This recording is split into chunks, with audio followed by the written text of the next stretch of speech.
Nós estamos com o deputado federal Kim Kataguiri, que vai falar um pouco das movimentações políticas em Brasília, mas também dos desafios políticos para 2026, mesmo essa legislatura ainda estando em andamento. Deputado, primeiro, obrigado pela participação nessa entrevista. E eu queria já de antemão falar que o senhor é um dos deputados jovens que vem, surge de um movimento muito interessante no Brasil, que é o Movimento Brasil Livre, e que vinha também com uma pegada de trazer a novidade ou talvez uma nova política. Acabou que surgiu o bolsonarismo nesse primeiro momento.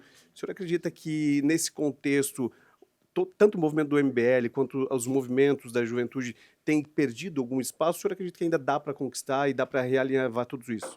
Eu acho o contrário agora, né? Acho que com a decadência do bolsonarismo, a gente tem ganhado cada vez mais espaço. Isso porque o bolsonarismo decepcionou muito em relação às contradições da própria campanha, né? Em nomear um petista para Procuradoria-Geral da República que acabou com a Operação Lava Jato, em afrouxar a lei de probidade administrativa, tentar aprovar uma PEC para blindagem de parlamentares. Então, essa perda de espaço do bolsonarismo permitiu, inclusive, com que nós tivéssemos um novo partido, o Partido Missão, pelo qual nós já disputamos a eleição do ano que vem. Teremos um candidato à presidência da República, Renan Santos. Então, acho que tem um corte geracional muito importante, né? A geração Z e os millennials estão cada vez ganhando mais espaço, né? Quando eu fui pré-candidato à Prefeitura de São Paulo em 2024, eu estava em primeiro lugar entre os eleitores de 16 a 24 anos de idade. Então, acho que essa transição de poder geracional coloca a gente do Movimento Brasil Livre e do Partido Missão na vanguarda. Bom, o senhor tratou já do nome de Renan, e eu lhe pergunto, por que não o seu nome, já que o senhor teve uma grande ascensão, principalmente usando as plataformas digitais, mas no próprio Congresso o senhor tem se destacado. Seria uma pretensão sua também, já desenhando nesse cenário novo as possibilidades de concorrer lá também? Olha, eu tenho dito que a minha experiência aqui no Congresso Nacional mostrou que definitivamente eu quero seguir para o executivo, que é uma mudança de mentalidade minha. Eu sempre pensei que, pela minha característica de debate e de pensamento estrutural no longo prazo, o parlamento seria o melhor lugar para mim. Mas eu percebi que no Brasil, o poder executivo tem até mais poder legislativo do que o legislativo, por meio de medida provisória, de projetos com urgência, de você mandar propostas de emenda à Constituição, de você construir maioria. E, para além disso, o próprio resultado do trabalho que é mais imediato, que é mais visível. Aqui, para você ter uma ideia, a média de tempo para se aprovar um projeto de lei por parlamentar é de 5 anos, ou seja, em regra, o parlamentar aprova o seu primeiro projeto no segundo mandato, no primeiro não aprova nenhum. Felizmente não é o meu caso, já aprovei 11 projetos de lei, mais de 70 relatórios, mas ainda assim eu sinto que eh, o ritmo da maioria esmagadora dos outros parlamentares é muito diferente.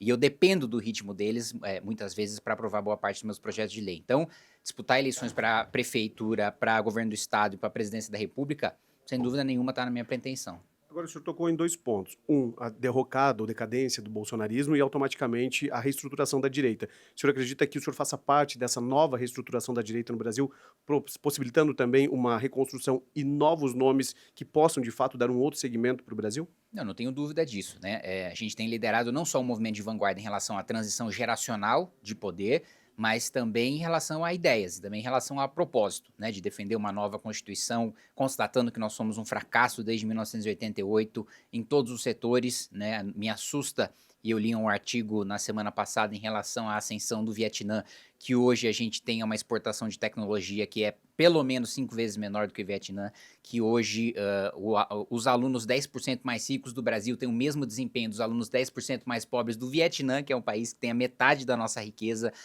per capita. Então, sem dúvida nenhuma, essa mudança de gerações, primeiro, passa pelo Movimento Brasil Livre, que é, primeiro, o único movimento de direita independente não bolsonarista que nós temos no país hoje. E segundo, o único movimento de direita jovem que nós temos também. Agora, para a gente finalizar nosso bate-papo, eu queria que o senhor falasse um pouco da CPMI e do INSS. O senhor tem sido bem participativo, presente e também crítico a algumas posições dentro das discussões da CPMI. Como é que o senhor vê o trabalho realizado ali e que resultado o senhor de fato espera? Acredita que tenha um resultado efetivo diante de outras CPIs que talvez não trouxeram o que a população esperava? Olha, acho que o primeiro ponto, meu principal objetivo, e eu acho que a CPMI só vai ter cumprido o seu papel se chegar nesse ponto, é chegar nos patrocinadores políticos, né? Porque o careca do INSS com certeza roubou muito dinheiro, ficou muito pro próprio bolso, mas ele jamais teria chegado na posição em que ele chegou sem ser referendado por senadores, deputados, por ministros de Estado, eventualmente pelo presidente da República. Então eu acho que ela só vai chegar no seu objetivo se não punir só, e hoje o careca já está preso preventivamente, os operadores, mas também os mandantes, os patrocinadores políticos, né? Porque seria a mesma coisa, eu diria, fazendo um paralelo com a Lava Jato, que o Careca ele é o Alberto Youssef. Ele é o operador, aquele que dilapida patrimônio para fugir da justiça, aquele que oculta patrimônio, aquele que utiliza laranjas e testas de ferro para enviar o dinheiro roubado para parlamentares, mas ele não é o mandante central, ele não é o comandante de toda a operação. Então, eu acho que o objetivo, e isso eu tenho muito em mente do fio de investigação, deve seguir para quem fez a nomeação para a presidência do INSS, para a procuradoria do INSS, para a Secretaria Executiva do Ministério da Previdência, que permitiu que esse escândalo acontecesse.